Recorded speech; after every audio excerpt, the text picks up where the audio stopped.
The battle they will sing about for ages. We have a long road ahead of us. Much to do. Oh my God!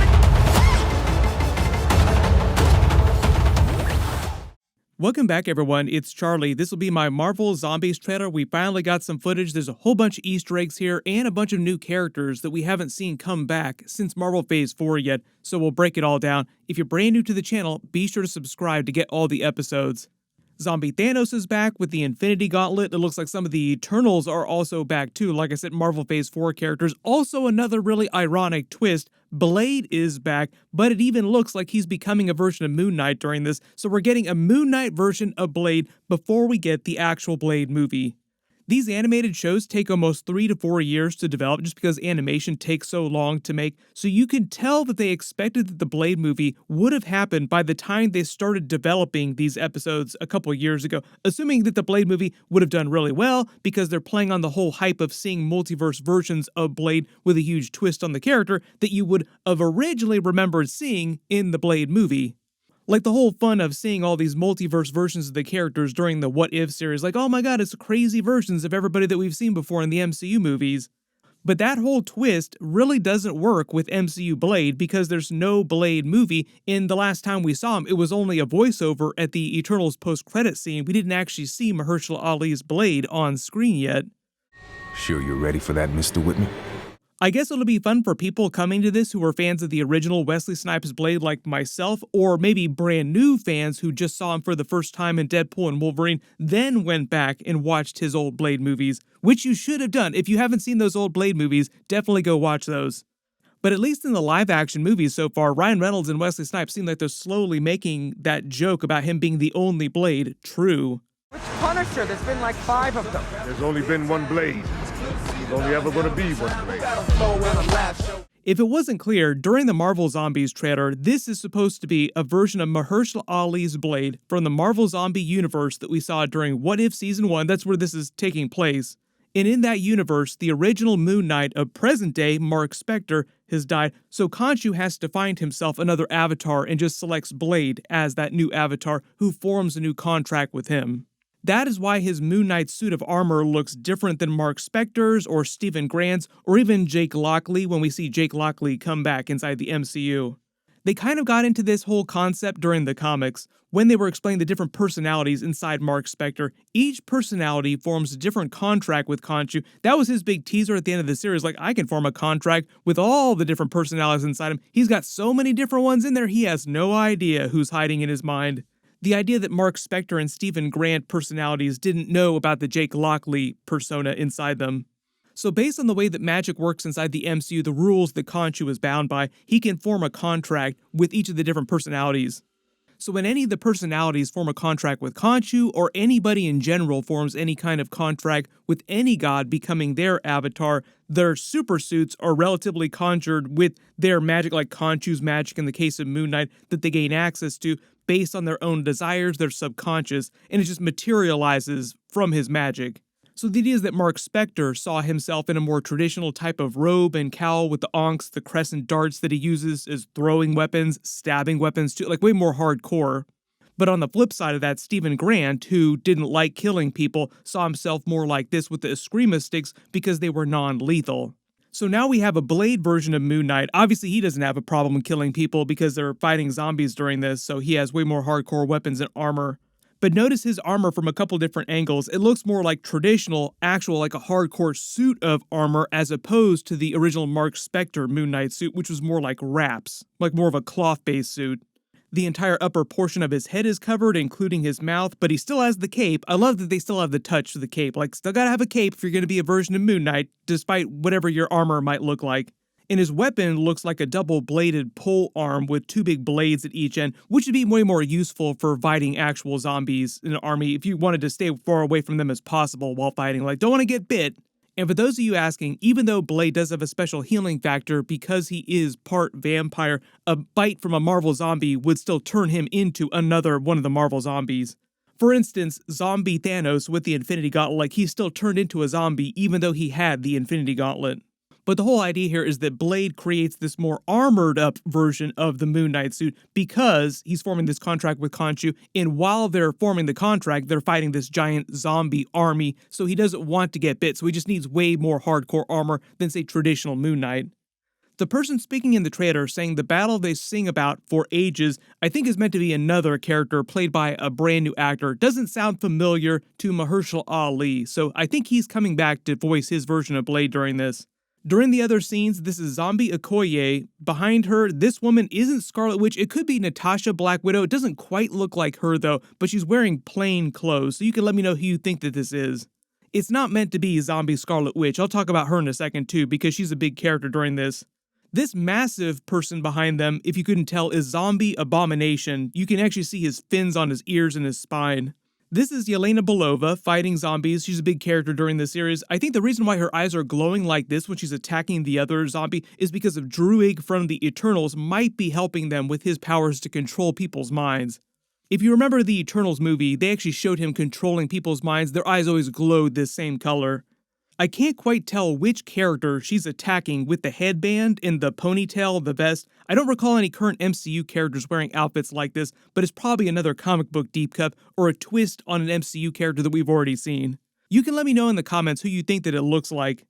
This scene of zombie Captain America is just meant to be the same scene of Okoye and Abomination from a different angle, so this might be Hawkeye standing next to them in the back left.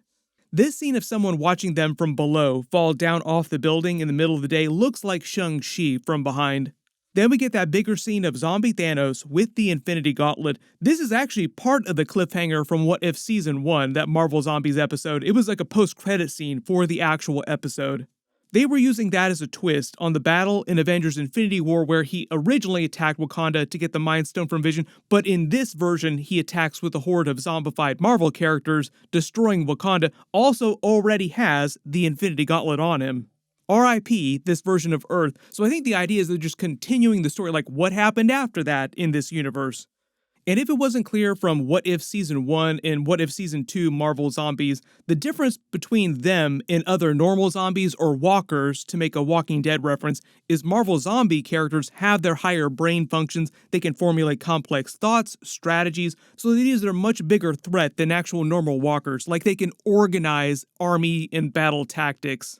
No surprise that Marvel Zombies was created by Robert Kirkman in the comics when he was at Marvel, who also created The Walking Dead. These are some of the other characters they're using with way better looks at their character models, not every single one, but a lot of the really big ones. So they're calling Scarlet Witch in this series the Red Queen. She's the leader of their zombie army. This is Ghost. We're going to see her come back during the Thunderbolts movie with a brand new suit. Hawkeye, Okoye, like I said, Abomination, Captain America, and Captain Marvel. We have zombie Captain Marvel during this too. Behind them are the zombie Dora Milaje army, and that giant figure that you just see the glowing eyes, I think is meant to be a traditional frost giant from Jotunheim. Then on the hero side, some of the other characters they've revealed, not all of them, but some of them. Yelena Belova, like I said, Kate Bishop is back, Jimmy Woo, notice, zoom and enhance, he's using close-up magic, which has probably gotten pretty good by this point. Shang-Chi, Death Dealer, Red Guardian, this is Katie, also from the Shang-Chi movie. So obviously there are a bunch of Marvel Phase 4 characters they're bringing back during this. There are a couple other characters they mentioned that aren't featured in any of these promos or during the trailer. So Spider-Man is featured during this, and also Miss Marvel is supposed to be a big character during it. We actually just saw her father crossing over with Daredevil during the Daredevil Born Again trailer, so at least he'll be in that series, but I don't think that she is supposed to cross over into Daredevil Born Again. One of the other relevant, interesting developments in the MCU is they just introduced the MCU cosmic entity Mistress Death, who does have a big relationship with Thanos and Deadpool in the Marvel comics. During my Agatha All Along episode videos, they revealed that Aubrey Plaza is now playing the cosmic entity Death. She's calling herself Rio during the series, but she really is Death. So a lot of people now asking, is she ever going to cross over with Thanos or with Deadpool in future Marvel productions? Because she will come back in future Marvel movies and Marvel TV series. I don't know that she's going to show up during Marvel Zombies, but for those of you asking, like, could Thanos technically snap Death with the Infinity Gauntlet? What happened? Like, did Death get way more powerful because he erased half of all life in the universe? If you've never read the original Thanos Infinity Gauntlet storyline from the comics, all the MCU stuff is based on that original Infinity Gauntlet arc, but they changed a lot of aspects and a lot of characters. Like, they removed a lot of stuff from that. If you're going by comic book logic, yes, Thanos is powerful enough with the Infinity Gauntlet to stop the cosmic entities, even the abstract entities too. So the idea is that whoever's wielding the Infinity Gauntlet has a powerful enough mind, they can challenge the cosmic entities like Death. But it's not like anybody and their sister could just pick up the Infinity Gauntlet and snap Death and the other really powerful cosmic beings. Only really powerful beings like Thanos or like the Hulk or other people who are strong enough to withstand the power of the Infinity Gauntlet, snapping it without it killing them, can actually do stuff like that. There were a couple references to Thanos' relationship with Death during the first Avengers movie in the post-credit scene when they very first reveal Thanos, when he turned around on his throne. When they mentioned challenging the Avengers would be to court Death, that was a reference to the original comic book Infinity Gauntlet storyline, where he was snapping half of all life to win the affections of Death. One of the ideas that they didn't really get into during Agatha All Along when they were introducing Death is the idea that she's so powerful as a cosmic entity, her consciousness is so vast that she probably has relationships with thousands of other different beings across the universe all simultaneously because her mind is capable of doing something that crazy. And when Thanos did snap half of all life in the universe, he didn't make Death more powerful. She's already at 100% power level the minute she's created. It never gets more powerful or weaker. So part of the idea is that unless you have something that's more powerful than the Infinity Gauntlet, you might be able to slow Death down or stop Death. But unless you have the Infinity Gauntlet or you're another more powerful cosmic entity, you can't kill Death. And if it wasn't clear, Marvel Zombies is also going to be rated R for Disney+. They call it TVMA because it's television, so if you've been wanting more rated R Marvel stuff after Deadpool and Wolverine, Daredevil Born Again and Marvel Zombies are the next things that will be rated R, although they'll be calling them TVMA because it is TV, not movies. I believe that Scott Lang's head in a jar is supposed to show up during this too, back from What If Season 1, he'll continue from What If Season 1. All the footage looks great, can't wait to see them. The only thing that I'm really bummed out about, the only thing I'm actually mad about, is the fact that it's only going to be 4 episodes. That is crazy. Why couldn't they do at least 8 to 9 episodes if they're going to be shorter 20, 25-minute episodes? There's a bunch of other Marvel trailers that released too, like What If Season 3, that Black Panther Eyes of Wakanda trailer. I'll try to do videos for those as soon as possible, so everybody post all your predictions in the comments below. If there's any other Easter eggs or references that you spotted during the Marvel Zombies trailer, let me know in the comments. I just posted a bunch of other Marvel 2025 trailers. Click here for that Daredevil Born Again trailer video, and click here for all those other Marvel trailers. Thank you so much for watching, and I'll see you guys in the next one.